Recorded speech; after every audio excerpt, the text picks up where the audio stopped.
स्वागतम स्वागतम शुभ स्वागतम.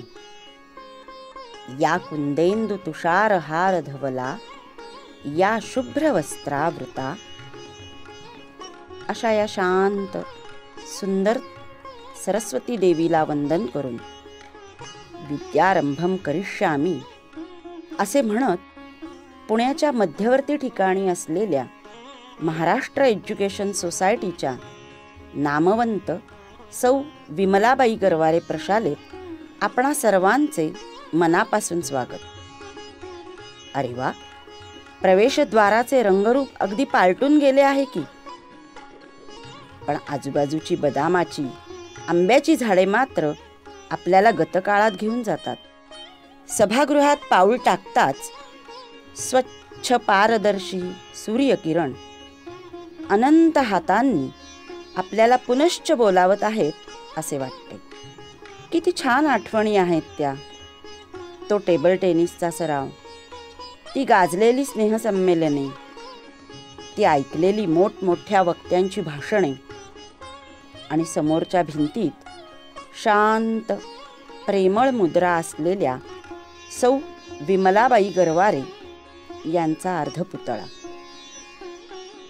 त्याच्याच बाजूला आदरयुक्त भीतीने भरलेले ते मुख्याध्यापक कक्ष, ते पर्यवेक्षक कक्ष, तम कपाटे, अद्ययावत संगणक इत्यादी सोयींनी सुसज्ज असलेले कार्यालय आपल्याला आपल्या शालेय आठवणीत घेऊन जातात. याच सभागृहातून जाणारे जिने आपल्याला वर्गांमध्ये घेऊन जातात. प्रत्येक वर्गखोली स्वच्छ, भरपूर उजेडाची, प्रशस्त, छान रंगवलेले बेंचेस, भरपूर हवा, मन अगदी भरून जाते. तिथून आत आल्यावर उजव्या बाजूला दिसते ती अद्ययावत संगणकांनी सुसज्ज असलेली ETH खोली. डाव्या बाजूला पीटीची खोली.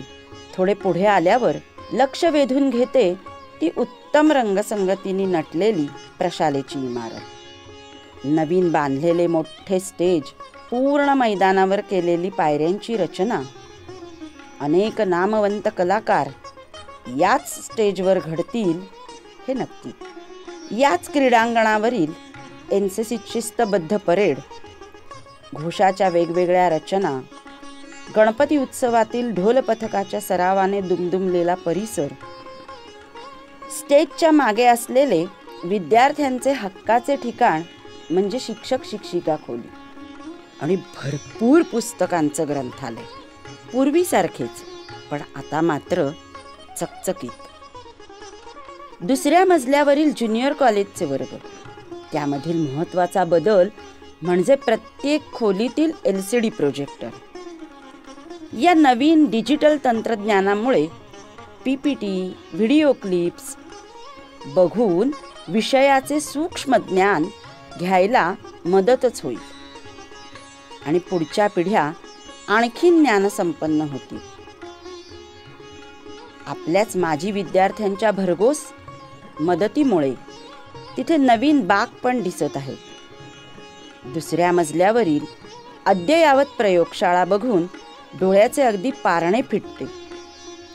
याच प्रयोगशाळेत प्रयोग करताना आजूबाजूला दिसणाऱ्या पुस्तकात वाचलेल्या कितीतरी गूढ गोष्टी साक्षात घडताना पाहिल्या. स्वतःच्या हाताने प्रयोग करतानाचा अवर्णनीय आनंद इथेच मिळाला. युरेका युरेका म्हणत नवनिर्मितीचा आनंद इथेच मिळतो की नाही आपल्याला. यानंतर आपण जाऊया कर्वे रोडच्या दर्शनी भागाच्या इमारतीत. 2 मजल्यांवर वर्गखोल्या आहेत, पण तिसऱ्या मजल्यावरील टेक्निकलच्या वर्गात मात्र या नूतनीकरणामुळे आमूलाग्र बदल झाला आहे. जवळच असलेला चित्रकला वर्ग, सृजनशीलता आणि कलाकुसर यांनी अगदी मनमोहक दिसत आहे. याच वर्गात बसून आपल्या मनात असणाऱ्या संकल्पना कागदावर उतरवताना, त्यांच्यात रंग भरताना आपण नवीन जगच निर्माण करीत आहोत असे भाव मनात असायचे. असा हा रंगबिरंगी व चित्रकला वर्ग. तिथून खाली उतरल्यावर ढोल पथकाची खोली, NCC रूम, सकाळ विभागाची प्रयोगशाळा, सगळं कसं सुखावणारं.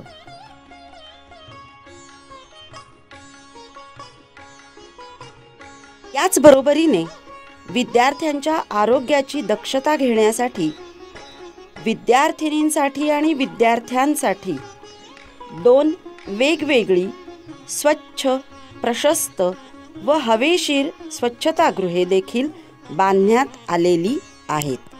म्हणूनच ही आवडते मज मनापासून शाळा. 12 जुलै 1961 रोजी आलेल्या पानशेत पुराचे तांडव अनुभवलेल्या या वास्तूला आज 82 वर्षानंतर शासनाने वारसा स्थळ म्हणून गौरविले आहे.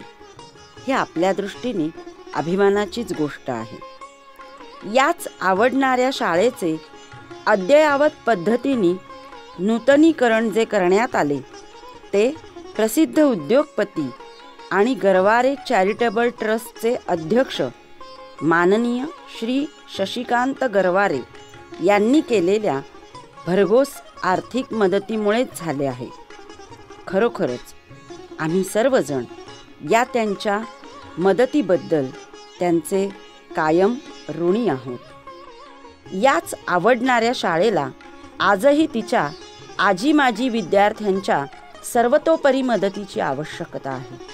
शाळेतील विविध उपक्रमांसाठी आर्थिक मदतीचे आवाहन शाला माता करीत आहे. त्याचबरोबर विविध क्षेत्रातील मान्यवर माजी विद्यार्थ्यांनी आपल्या शाळेतील विद्यार्थ्यांना ज्ञानाच्या दृष्टीने मार्गदर्शन करणे सुद्धा आम्हाला महत्त्वाचे वाटते.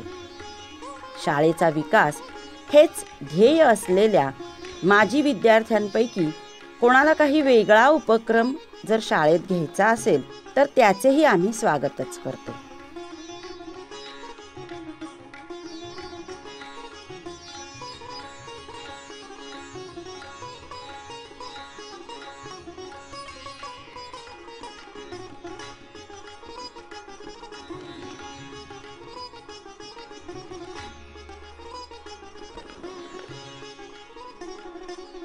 या नूतनीकरण झालेल्या दिमाखदार वास्तूच्या उद्घाटनाचा समारंभ 20 ऑगस्ट 2021 रोजी सायंकाळी 4:30 वाजता संपन्न झाला. यावेळी संपूर्ण वास्तू लखलखत्या दिव्यांच्या रोषणाईने अगदी उजळून गेली होती. चला आपण पाहूया या उजळलेल्या आपल्या लाडक्या शाळेच्या वास्तूला.